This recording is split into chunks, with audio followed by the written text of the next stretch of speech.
Olá, pessoal, tudo bem? Vou falar um pouquinho da mulher na literatura. Começando no trovadorismo, nós temos as cantigas. As cantigas de amor exaltavam a mulher como sendo um ser inacessível, né? As cantigas de amigo era um eu lírico feminino, apesar de não ser a mulher quem escrevia as cantigas. Então, percebemos que não há a atuação da mulher aí, né? A presença da mulher, sim, mas ela não tinha o domínio, né? Ela não tinha sequer a possibilidade de ser autora, apesar de os sentimentos retratados nas canções de amigo serem de uma mulher, entretanto, era a visão masculina diante do feminino, certo? Aí passamos para o humanismo, só em linhas gerais, certo, pessoal?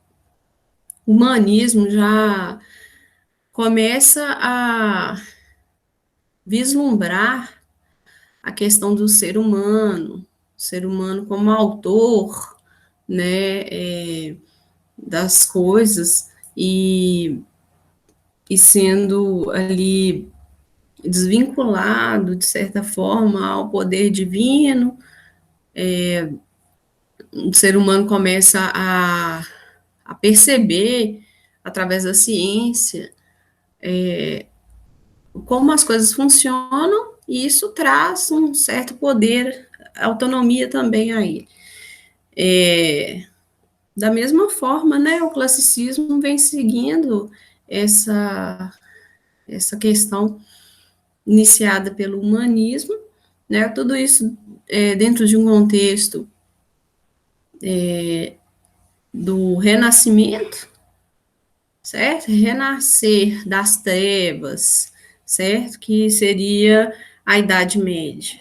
Então, renascimento diz respeito a isso. Que o ser humano, ele agora, ele poderia sentir-se desvinculado parcialmente daquelas doutrinas da igreja. Quando eu falo igreja, igreja católica.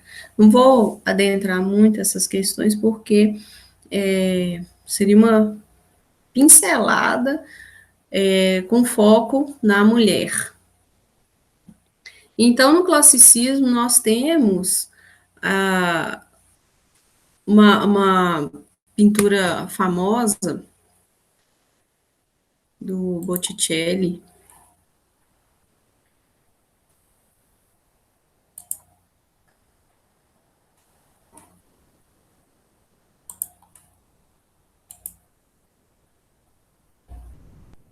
Então, seria esse quadro, Nascimento de Vênus, certo? Nós podemos observar a questão da nudez feminina, né, que era muito valorizada, né, e nós voltamos, né, à mitologia grega, certo? A aspectos aí pagãos que iam contra ao que a igreja, né, então contrariava o que a igreja queria que os fiéis, né, seguissem, né, e então percebemos aí seres, né, anjos e, e a presença de deuses aí, certo? Então seria Vênus.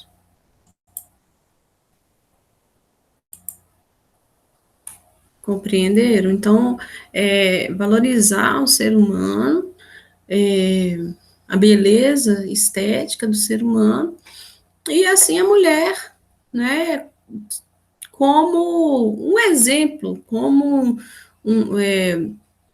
mas não de forma participativa. A mulher não era, ela era coadjuvante, né? Era mencionada, entretanto, ela não produzia arte, ela não escrevia, ela sequer muito longe de ter direitos e votar, certo? E aí passamos ao quinhentismo, que é mais voltado para a religião também, né? A literatura jesuítica, que sequer fala da mulher, né? E em termos literários, o quinhentismo seria o retorno ao trovadorismo, à Idade Média. E o quinhentismo, ele é um movimento literário particular do Brasil colônia, né? Porque é o momento ali de 1500, da descoberta, né? Do Brasil. E passamos para o barroco, que vem nessa tendência aí de Idade Média, da visão, do olhar para temas religiosos, né? Então, a mulher, aí, nesse contexto, se for mencionada, seria mais no sentido de santa, né? E, por exemplo, nós temos a, a, a menção aí, né, de santas e tudo mais, da Igreja Católica, no caso. Certo? O arcadismo volta, então, sempre um movimento retornando ao outro, comunicando, de certa forma, quer detonar o outro, e assim ele faz, né, retornando ao antigo que vai contra ao atual. Gente, mas isso são questões assim de séculos, né? Então, em linhas gerais, fazendo uma cronologia, temos nessa forma, com enfoque na mulher, por exemplo, né? No romantismo, percebemos, né, na primeira fase, o indianismo, em que a mulher é vista também aí como uma santa, né? A Ceci, ela era vista pelo Peri, em O Guarani, como uma santa, né? E tinha características europeias, isso ainda reforçava essa visão, né, e também, né, o poder da Europa sobre os demais, né? Então, a Ceci tinha a feição, né, europeia, ela era branca, de olhos azuis, loura, né? E aí nós temos essa primeira fase, né? A segunda fase, um, um, um romantismo ultra, né? Ultra romantismo, né? Em que infelizmente, né? O eu lírico ele quer morrer pela mulher amada e se ele não tiver esse amor ele morre, né? E percebemos isso na questão da dessa paixão avassaladora que nós temos atualmente, até hoje, né? Essa questão de morrer por amor, e no contexto também do feminicídio, nós percebemos, né, que a mulher, de certa forma, não é valorizada, né? É a idealização dela. ela não é protagonista até então, certo? Aí passando para o realismo, percebemos o seguinte, que principalmente no naturalismo, né, a mulher já é desnudada, já mostra, já descreve, principalmente em O Cortiço, questões aí reais, né, da mulher. Então, é, é, a vida no cortiço, né, como ela era, e então a gente já percebe a descrição de uma mulher que não é endeusada, certo? Entretanto, ainda não há produção artística aí e valorização da mulher, certo? No parnasianismo, que seria o enfoque maior do poema, da poesia e do trabalho do poeta, né? E volta-se ao clássico, né? Então, as rimas perfeitas e tudo mais. Mas também não tem nada de mulher nessa história.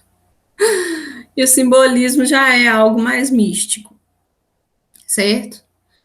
Percebemos o seguinte, com as vanguardas europeias e o pré-modernismo, depois o modernismo, nós temos, então, figuras importantes, certo? Como a Tarsila do Amaral e a Anita Malfatti, certo?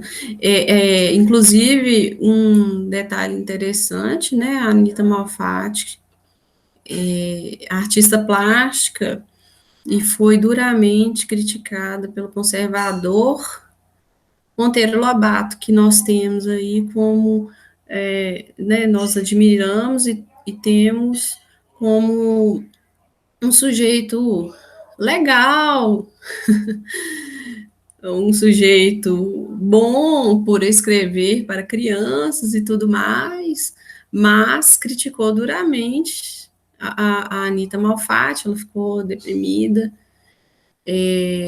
só se libertou disso quando os amigos, né, o grupo do modernismo, se juntaram, né, e aí surgiu, né, Semana de Arte Moderna e tudo mais, certo? Então é isso, pessoal. Eu quis falar um pouquinho sobre a mulher na literatura e percebemos o que no final disso tudo? Que até hoje a mulher não tem o protagonismo esperado e que séculos se passaram e ainda temos que conversar sobre este assunto e colocar a mulher aí como, como protagonista mesmo, como atriz da sua vida e importante, né, na vida de todos. A gente sabe do valor da mulher, né, do sofrimento da mulher. Entretanto, ou ela é endeusada, ou ela é violentada. E não tem meio termo, né? Ela não é valorizada como ser humano, como pessoa. Tá bom? Obrigada, um abraço a todos.